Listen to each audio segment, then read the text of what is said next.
कृष्णाय नमः श्रीगुरुभ्यो नमः। श्यामः सुदर्शनधरा भयसद्वरयतां भूम्यायतो अखिलनिजोक्त्य परिग्रहीश्च ध्येयो निजैश्च तनुभिः सकलैरुपेतः कूलो हरिः सकलवाञ्छितसिद्धयेजः। ಕಾಶಿ ಕ್ಷೇತ್ರ, ವಾರಣಾಸಿ ಕ್ಷೇತ್ರ, ಅಲ್ಲಿ ಇವತ್ತಿನ ಶ್ರೀ ರಾಘವೇಂದ್ರ ಮಂತ್ರ ಮಂದಿರದ ಕಾರ್ಯ ಪ್ರಾರಂಭ ಆಗ್ತಾ ಇದೆ. ಗಂಗೆಯ ಮಡಿಲು ವಿಶ್ವನಾಥ ದೇವರ ಸನ್ನಿಧಾನ, ವಿಶೇಷವಾಗಿ ಶ್ರೀರಾಮದೇವರ ಕ್ಷೇತ್ರ ಕಾಶಿ ಕ್ಷೇತ್ರ, ಪವಿತ್ರವಾದ ಅವಿಮುಕ್ತ ಕ್ಷೇತ್ರ ಅಂತಲೇ ಪ್ರಸಿದ್ಧಿಯನ್ನು ಪಡೆದಿರುವಂತಹ ಈ ಕಾಶಿ ಕ್ಷೇತ್ರದಲ್ಲಿ ಶ್ರೀ ರಾಘವೇಂದ್ರ ಮಂತ್ರ ಮಂದಿರ ನಿರ್ಮಾಣ ಆಗ್ತಾ ಇರುವಂಥದ್ದು ಒಬ್ಬನಿಗೂ ಸಿಗುವಂಥದ್ದಲ್ಲ. ಕೇವಲ ಗುರುರಾಯರ ಚಿತ್ತದಂತೆ ಈ ಒಂದು ಸತ್ಕಾರ್ಯ ಇಲ್ಲಿ ಇವತ್ತಿನ ದಿವಸ ಪ್ರಾರಂಭ ಆಗ್ತಾ ಇದೆ. ಇವತ್ತು ಭಾದ್ರಪದ ಮಾಸದ ಶುಕ್ಲ ಪಕ್ಷದ ಪಂಚಮಿಯ ಪರ್ವಕಾಲ, ಮೋಕ್ಷದಾಯಕವಾದ ಈ ಕ್ಷೇತ್ರದಲ್ಲಿ ಇವತ್ತಿನ ದಿವಸ ಭೂಮಿ ಪೂಜೆಯ ಕಾರ್ಯಕ್ರಮ ನಡೆದಿದೆ. ಭೂಮಿ ಪೂಜೆ ನಡೆದು ಮುಂದೆ ಶ್ರೀ ರಾಘವೇಂದ್ರ ಮಂತ್ರ ಮಂದಿರ ನಿರ್ಮಾಣ ಆಗಬೇಕಾಗಿದೆ. ಸುಮಾರು 1 ವರ್ಷಗಳಿಂದ ಸತತವಾಗಿ ಪರಿಶ್ರಮವನ್ನು ಪಟ್ಟರೂ ಕೂಡ ಸರಿಯಾದ ಮಾರ್ಗ ಕಾಣಿಸದೇ ಇದ್ದಾಗ ಕಾಶಿ ಕ್ಷೇತ್ರದಲ್ಲಿ ಇದರ ಸಂಕಲ್ಪವನ್ನು ಮಾಡಿದಾಕ್ಷಣ ಎಲ್ಲ ಕಾರ್ಯಕ್ರಮಗಳು ಕೂಡ ನಿರ್ವಿಘ್ನವಾಗಿ ನಡೀತಾ ಇದೆ. ಇವತ್ತಿನ ದಿವಸವೇ ರಿಜಿಸ್ಟ್ರೇಷನ್ ಕೂಡ, ಈ ಸ್ಥಳದ ರಿಜಿಸ್ಟ್ರೇಷನ್ ಕೂಡ ನಡೀತಾ ಇದೆ. ಹಾಗೂ ಆ ಭೂಮಿ ಪೂಜೆಯು ಕೂಡ ನಡೆದಿದೆ.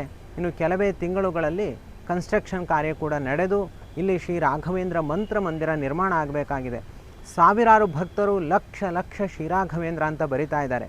ಬರೆದಿರುವಂತಹ ಪುಸ್ತಕಗಳನ್ನು ನಾವು ಏನು ಮಾಡಬೇಕು, ಅದನ್ನು ಬೆಂಗಳೂರು ನಗರದಲ್ಲಿ ವೃಂದಾವನದಲ್ಲಿ ಪ್ರತಿಷ್ಠೆ ಮಾಡಬೇಕು ಅಂತ ಮೊದಲು ಸಂಕಲ್ಪ ಆಗಿತ್ತು. ಆದರೆ ಅದು ಗುರುರಾಯರ ಚಿತ್ತಕ್ಕೆ ಕಾಶಿ ಕ್ಷೇತ್ರದಲ್ಲಿ ಕಾರ್ಯಕ್ರಮ ಆಗಬೇಕು ಅನ್ನುವಂತಹ ಅವರ ಅಪೇಕ್ಷೆ ಇದ್ದಿದ್ದರಿಂದ ಇಲ್ಲಿ ಆ ಕಾರ್ಯಕ್ರಮವನ್ನು ನಾವು ಪ್ರಾರಂಭ ಮಾಡ್ತಾ ಇದ್ದೀವಿ. ಬರೆದಿರುವಂತಹ ಬೆಂಗಳೂರು, ಮೈಸೂರು ಮೊದಲಾದ ನಗರಗಳಲ್ಲಿ ಬರೆದಿರುವಂತಹ ಶ್ರೀರಾಘವೇಂದ್ರ ನಾಮಲೇಖನದ ಪುಸ್ತಕಗಳನ್ನು ತಂದು ಈ ಸ್ಥಳದಲ್ಲಿ ವೃಂದಾವನವನ್ನು ಮಾಡಿ ಅಲ್ಲಿ ಪ್ರತಿಷ್ಠೆ ಮಾಡುವಂತಹ ಉದ್ದೇಶ. ಇದು ಬೇರೆ ಏನೂ ಅಲ್ಲ, ಇದು ಸಾಕ್ಷಾತ್ ಗಂಗಾ ನದಿಯ ಸ್ಥಳ. ಇಲ್ಲಿ ಮಳೆಗಾಲ ಬಂತು ಅಂತಂದರೆ ಇಲ್ಲೆಲ್ಲ ಗಂಗೆ ನೀರು ತುಂಬುತ್ತೆ. ಆದ್ದರಿಂದ ಗಂಗೆಯಲ್ಲಿಯೇ ವೃಂದಾವನವನ್ನು ಇಟ್ಟು ಅಲ್ಲಿ ಪುಸ್ತಕಗಳನ್ನು ಪ್ರತಿಷ್ಠಾಪನೆ ಮಾಡುವಂಥದ್ದು, ಅದಕ್ಕೆ ಸರಿಸಾಟಿಯಾದ ಪುಣ್ಯ ಮತ್ತೊಂದು ಇರಲಿಕ್ಕೆ ಸಾಧ್ಯ ಇಲ್ಲ.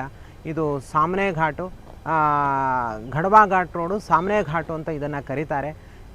ಇಲ್ಲಿ ಗಂಗೆ ನೀವು ನೋಡ್ತಾ ಇದ್ದೀರಿ, ಇಲ್ಲೇ ಗಂಗೆ ಪಕ್ಕದಲ್ಲೇ ಇದೆ, ಪಕ್ಕದಲ್ಲೇ ಗಂಗೆ. ಇನ್ನು ಮೊನ್ನೆ ತಾನೇ ಇಲ್ಲಿಯ ತನಕ ಗಂಗೆ ಬಂದಿದ್ಲು, ಈಗ ಸ್ವಲ್ಪ ದೂರದಲ್ಲಿ ಗಂಗೆ ಇದ್ದಾಳೆ.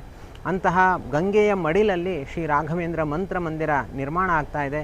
ಇದಕ್ಕೆ ಎಲ್ಲ ಭಕ್ತರು ಕೂಡ ಇದು ಇಲ್ಲಿಯ ತನಕ ಯಾವ ಭಕ್ತರು ಇದಕ್ಕೆ ಏನೇನು ದೇಣಿಗೆಯನ್ನು ಕೊಟ್ಟಿದ್ದಾರೆ ಅದೆಲ್ಲವನ್ನು ಕೂಡ ನಾವಿಲ್ಲಿ ಇವತ್ತಿನ ದಿವಸ ವಿಶ್ವನಾಥನ ಅಂತರ್ಯಾಮಿಯಾದ ಶ್ರೀರಾಮಚಂದ್ರ ದೇವರಲ್ಲಿ ಸಮರ್ಪಣೆ ಮಾಡ್ತಾ ಇದ್ದೀವಿ.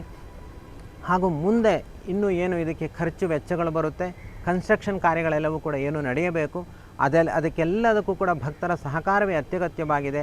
ಅದೆಲ್ಲವನ್ನು ಕೂಡ ಮುಂದೆ ಸಮರ್ಪಣೆ ಮಾಡುವ ಒಂದು ಕಾರ್ಯಕ್ರಮವೂ ಕೂಡ ಇದೆ. ಇವತ್ತಿನ ದಿವಸ ಈ ಕಾರ್ಯ ಪ್ರಾರಂಭ ಆಗ್ತಾ ಇದೆ. ಮುಂದಿನ ದಿವಸಗಳಲ್ಲಿ ಇದು ಗುರುರಾಯರ ಚಿತ್ತಕ್ಕೆ ಬರುವಂತೆ ಎಲ್ಲ ಸಾಧಕರಿಗೆ ಚೆನ್ನಾಗಿ ಪುಣ್ಯ ಸಂಪಾದನೆ ಆಗಬೇಕು. ಅವರು 1 ಲಕ್ಷ ಬಾರಿ ಅವರು ಯಾವುದೇ ಉದ್ದೇಶದಲ್ಲಿ ಬರೆದಿರಲಿ, ಅದವರಿಗೆ ಅನಂತ ಕಾಲದ ತನಕ ಅವರಿಗೆ ಪುಣ್ಯವನ್ನು ನೀಡಬೇಕು.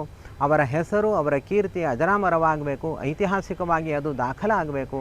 ಈ ದೃಷ್ಟಿಯಿಂದ ಇಲ್ಲಿ ಕಾಶಿ ಕ್ಷೇತ್ರದಲ್ಲಿ ಯಾರು 1 ಲಕ್ಷ ಬಾರಿ ಶ್ರೀರಾಘವೇಂದ್ರ ಅಂತ ಬರೆದು ಇಲ್ಲಿ ಪ್ರತಿಷ್ಠಾಪನೆಗೆ ನೀಡ್ತಾರೆ, ಅವರ ಹೆಸರು ಅವರು ನಿತ್ಯವೂ ಕೂಡ ಗಂಗಾ ಸ್ನಾನ ಮಾಡಿದ ಪುಣ್ಯಕ್ಕೆ ಭಾಜನರಾಗ್ತಾರೆ.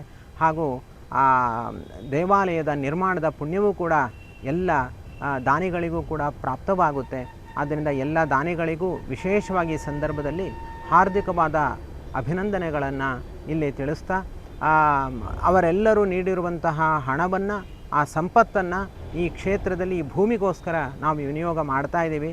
ಅದೆಲ್ಲವೂ ಕೂಡ ನಮ್ಮ ಗುರುರಾಯರ ಅಂತರ್ಯಾಮಿಗಳಾದ ವಿಶ್ವನಾಥನ ಹೃದಯ ಗುಹಾ ನಿವಾಸಿಗಳಾದ ಹನುಮಂತ ದೇವರ ಹೃದಯದಲ್ಲಿ ಕುಳಿತಿರುವ ಆ ಸೀತಾಪತಿಯಾದ ಶ್ರೀರಾಮಚಂದ್ರ ದೇವರಲ್ಲಿ ಅದು ವಿನಿಯೋಗವಾಗಲಿ, ಅರ್ಪಿತವಾಗಲಿ.